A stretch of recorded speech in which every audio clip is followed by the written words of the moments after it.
Stardew Valley 1.6 is finally here. This update adds new crafting recipes, new areas to explore, and a Terraria Easter egg. In today's video, we hop into an old save, check out the new content, and find one of the most iconic swords in all of gaming. Upon loading into our farm, I noticed a bunch of new stuff off the bat. We almost have 3 times more key items, there's 4 brand new fish, and a brand new mastery bar, which we'll learn about more later. I then step outside, deal for a year's worth of meal, and then pet all my animals before heading out. I already have sprinklers set up, so I don't need to worry about crops, so I head straight into town. First thing I instantly check is the calendar, which shows 2 new festivals. We have the bookseller, which is coming up on the 22nd, and we also have the desert festival, which sadly I missed, so we're gonna have to wait till next year. After taking a look around town in search of anything new, we head into Cindersap Forest, where I find a giant tree. Sadly, I wasn't able to figure out how this works, so if any of you know, let me know in the comments. Then right before I was about to leave, I found this.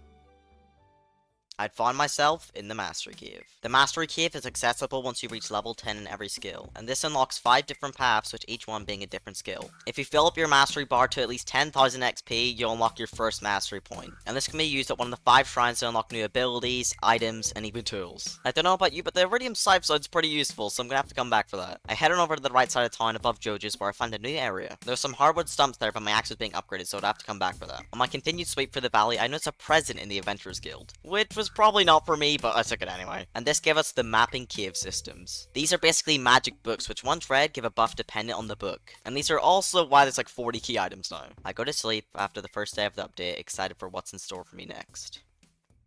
What in the fuck? The next day starts me heading to Clint's, picking up my axe, and finding a prize ticket. These can be redeemed at Lewis's for what seems like infinite rewards. And what do we get? Carrot seeds, which are fine, but aren't super useful. Skip on over to the 22nd and the bookseller's in town. Plus movement speed? Yeah, we're buying that. I also pick up their price catalog, which shows the price of every item in my inventory, which is pretty handy. The next few days go by in a flash while I'm still looking for new content. I checked on the tree. Nothing. I checked on the wizard.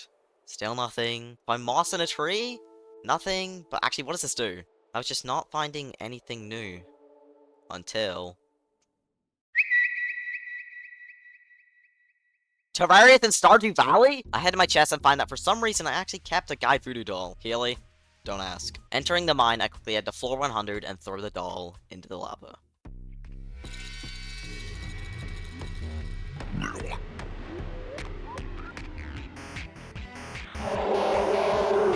Okay, fine. The wall of flash didn't actually spawn, but here's what did.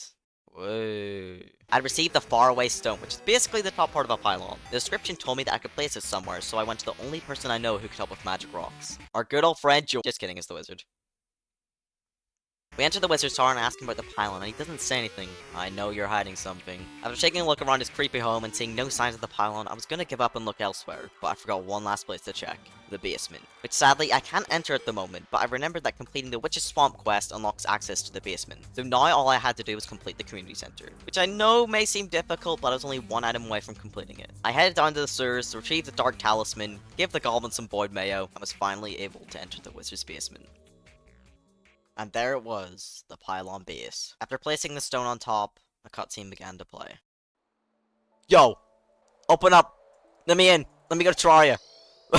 Wait, what? It's a cat! It's the cat from Terraria. Is that the MEOWMERE? What? And finally, with the MEOWMERE in hand, I head to the top of the volcano and fuse it with the Galaxy Sword. If you made it to the end of the video, I'd really appreciate it if you like and subscribe, as I'm trying to hit 1k by the end of the year. And if you enjoyed this video, you'll probably enjoy this one too, where I beat Terraria Calamity for the first time. Thank you so much for watching, and I'll see you all in the next one.